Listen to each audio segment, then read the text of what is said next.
اذان کے اندر یا قرات کے اندر بہتری پیدا کرنے کے لیے ہم کو آواز کو کبھی اوپر کرنا پڑتا ہے اور کبھی نیچے کرنا پڑتا ہے. تو اس کے لیے بھی مشق کی ضرورت ہے کہ نیچے سے آواز اوپر کی طرف جائے اور اوپر سے آواز نیچے کی طرف آئے. جیسے شیخ سدیس پڑھتے ہیں الحمدللہ رب العالمین. تو ایک دو مرتبہ عین کے اوپر اور لام کے اوپر انہوں نے آواز کو بلند کیا پھر نیچے کیا. تو اس کے لیے مشق کرنا پڑتا ہے. اور وہ مشق یہ ہے عام سا جو ہمارا کلمہ ہے جو جملہ ہے کلمے کا اس کو لے کر آپ مشق کیجئے. کیسے؟ پہلے آہستہ بولیے پھر تھوڑی سی آواز بڑھائیے پھر تھوڑی سی آواز بڑھائیے پھر تھوڑی سی آواز بڑھائیے. مطلب ایسے درجے بنائیے اسٹیپس 5 6 7. اس کے بعد پھر اوپر سے آواز نیچے لائیے پھر تھوڑی کم کیجئے پھر تھوڑی کم کیجئے پھر تھوڑی کم کیجئے.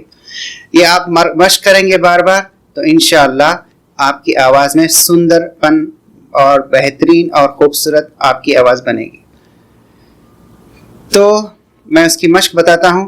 جیسے آپ شروع کریں گے نچلی آواز سے لا الہ الا اللہ لا الہ الا اللہ لا الہ الا اللہ لا الہ الا اللہ لا الہ الا اللہ.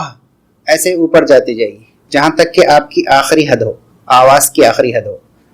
پھر اس کے بعد کیا کریں گے؟ آواز کو نیچے لے کر آئیں گے.